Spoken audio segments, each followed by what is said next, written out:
ఈరోజు ఈ పేపరు నేను సండ్రాతి నారాయణ కాడ్ అనే వ్యక్తి దగ్గర కొన్నానండి. ఆ రోజుల్లో 2 లక్షల రూపాయలకు కొన్నాను షాపు. ఆ షాపు కొన్నప్పుడు అప్పుడున్నటువంటి కమిషన్ని నేను అడిగాను, ఏమండి ఈ షాపు ఈ రకం కొనుక్కుంటున్నాను, నాకేమైనా వర్తించిందా లేదా, ఇది కొనొచ్చా కొనకూడదా అని చెప్పి కూడా ఆనాటి కమిషన్ గారిని అడిగాను. అడిగితే మున్సిపాలిటీలోనే సరే ఆయన అమ్మితే కొనుక్కో, నీ పేరు మీద పన్ను కట్టుకో, నీ పేరు మీద వ్యాపారం పన్ను కట్టుకో, నీ పేరు మీద కరెంటు బిల్లు పెట్టుకో, కరెంటు మీటర్ పెట్టుకో అని చెప్పారు. ఇదండి.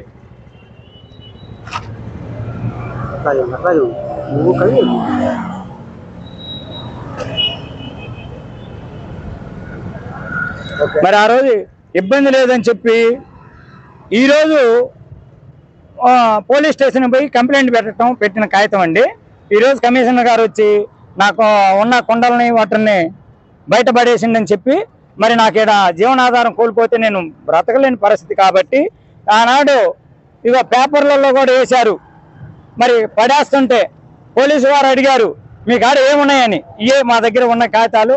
ఆ రోజు పడేస్తుంటే పేపర్ వాళ్ళు తీశారు. ఆ పేపర్ కటింగ్ కూడా పెట్టుకున్నాను. మరి నేను ఇక్కడ బతుకు దేవాని కోసం కోర్టుకు కూడా వెళ్ళాను. మరి ఆ కోర్టు వారు కూడా సరే బతికేదానికి అడ్డం లేదు అక్కడ పెట్టుకోమని చెప్పారు.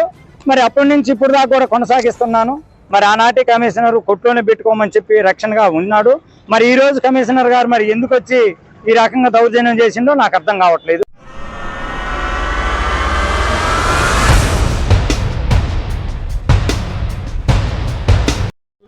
ఇక్కడ ఎంతకాలం ఉంటున్నారు? 30 సంవత్సరాల నుంచి. ఏం జరిగింది ఈ రోజు ఉదయం 5:30 గంటలకల్లా వచ్చేసి కమిషనర్ గారు అక్కడ నిల్చొని వాళ్ళ మనుషులతో అన్ని బయట వేపించి చేశాడు. ఎంతసేపు మేము వద్దులేండి మేము తీస్తాంలే అన్నా కానీ వాళ్ళు ఏం ఆగకుండా మీరు చెప్పేది మాకు మీదయమైనా అని చెప్పి తీపిచ్చేసాడు. తీపిచ్చేసి మేము అడ్డుపడుతున్నా కూడా ఆగకుండా మీరు చెప్పగాకండి అసలు మీది కాదు ఇది, మీరు ముందు బయటికి వెళ్ళండి అని వాళ్ళ మనసును తీసి ముందు మీరు బయట వేసి మాట్లాడండి, బయట వేసి తర్వాత రండి అని ఆయన వెళ్ళిపోయారు. ఎందుకని అలా చేశారంటారు? ఎందుకని అలా చేసింది అనేది ఆయన చెప్పలేదు. మేము ఇంకా ఇంకేం అడగలేదు. వచ్చి తీస్తుంటే అడ్డుకున్నాం అంతే. ఇంకా అంటే ఇక అసలు ఇప్పుడు ఇక్కడ ఈ స్థలం ఎవరిది, అసలు మీరు ఇక్కడ ఎందుకుంటున్నారు? ఈ స్థలం అప్పుడు మున్సిపాలిటీది అని అన్నారు. మేము అప్పుడు తీసుకున్నాము. 30 ఏళ్ళ నుంచి ఇక్కడే ఉంటున్నాము. మేము వాళ్ళ దగ్గర తీసుకున్నాము. వాళ్ళ దగ్గర వేరే వాళ్ళ దగ్గర మేము కొన్నాము. అప్పుడు 2.5 లక్షలు ఏమో పెట్టి కొన్నాము.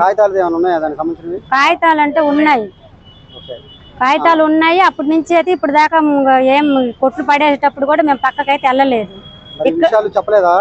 ఏం చెప్పలేదండి మాకు వాళ్ళు. మేము వివరించే టైం కూడా వాళ్ళు ఇవ్వలేదు కదా మాకు. ఇవ్వకుండా వాళ్ళు వచ్చారు. వెంటనే 5:30కి వచ్చి పడేయడం మొదలు పెట్టారు. మేము 1 గంట టైం ఇవ్వండి మేమే సర్దుకుంటామన్నా కూడా వాళ్ళు ఏమి ఇవ్వలేదు. అసలు మేమేం చెప్పాలనుకుంటున్నాం, మా కొట్టు మాకు కావాలి, మేము ఇది లేకపోతే బతకలేమని చెబుతున్నాం.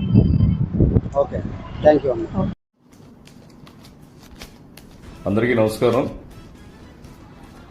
వినుకొండ పురపాలక సంఘం పరిధిలో మరి కారంపూడి రోడ్లో ఉన్న మున్సిపల్ షాపింగ్ కాంప్లెక్స్ ఏదైతే ఉందో ఆ కాంప్లెక్స్ మరి అందరికీ తెలిసిందే. సదావర్తి ఫండ్ సంఘం వారికి మనకి అంటే వినుకొండ పురపాలక సంఘం వారికి మరి కోర్టు పరిధిలో ఉన్నందున అది దాంట్లో స్టేటస్ కో ఉన్నందున మరి దానిలో ఎటువంటి ఆక్రమణలు కానీ నిర్మాణాలు కానీ చేయటానికి వీల్లేదు.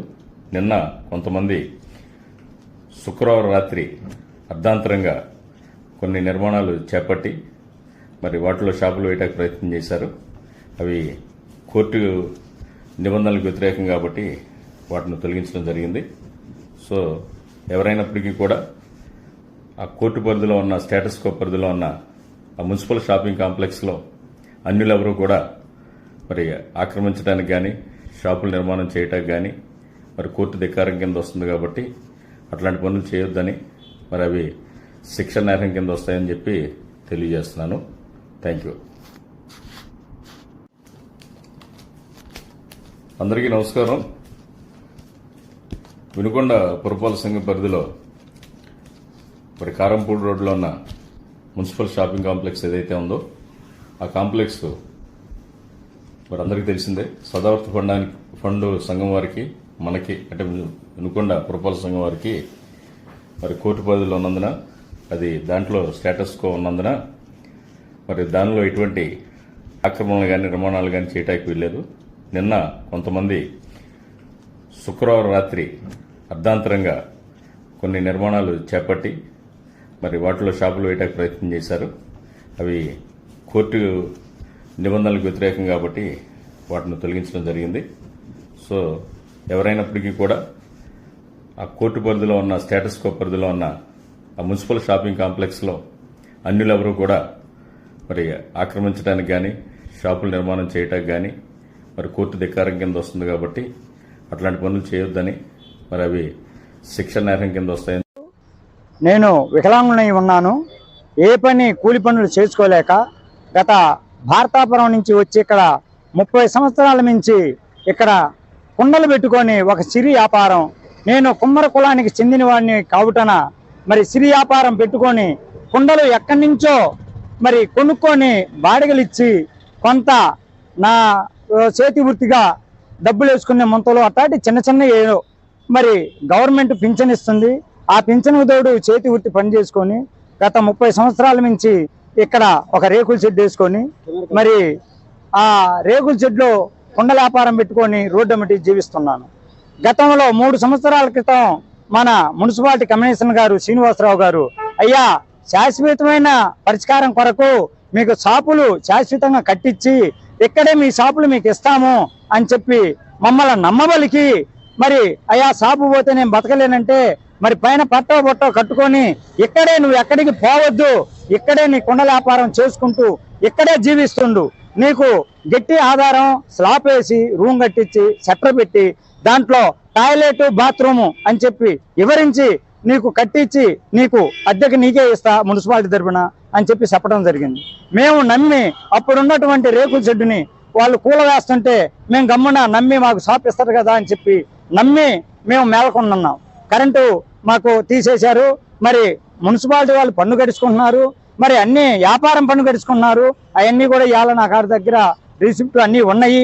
కానీ మరి ఆనాడు మరి కమిషనరు ఇంతలా పిల్లర్లు తీసి పిల్లల గుంతల్లో నుంచి నీళ్లు బయటకు ఇంజన్లు పెట్టి కొట్టినప్పుడు కూడా ఆ నీళ్ళ దెబ్బకి కొన్ని కొండలు పగిలిపోయినాయి.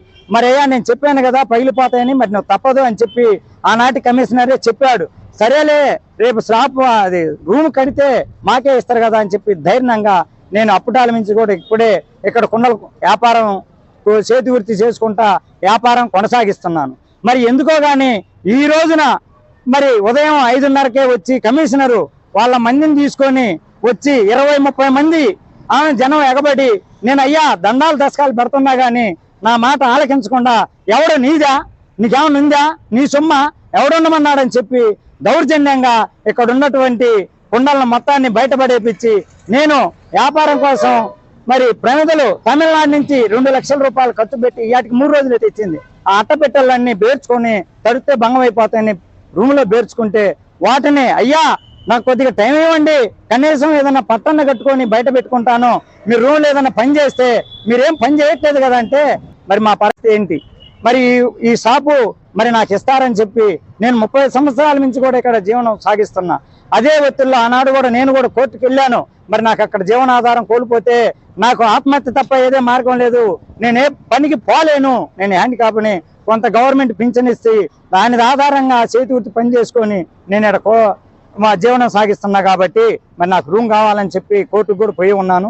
ఆ కోర్టు కాగితాలు కూడా కమిషనర్ గారికి పంపించి ఉన్నారు. అవన్నీ వాళ్ళ దగ్గర ఉన్నాయి. ఇవన్నీ ఉన్నా కానీ ఇవాళ మరి నాకు ఆయనకి ఏమనిపించిందో నా మీద ఇవాళ దౌర్జన్యంగా బయట వేయటం జరిగింది. దీని మీద నేను పోలీసు వారికి కూడా కంప్లైంట్ ఇచ్చి ఉన్నాను. కానీ ఇది ఈ జీవనాధారం పోయి ఈ సెంటర్లో వ్యాపారం లేకపోతే నేను నా భార్య నా పిల్లలు ఇక రోడ్డును పడాలి.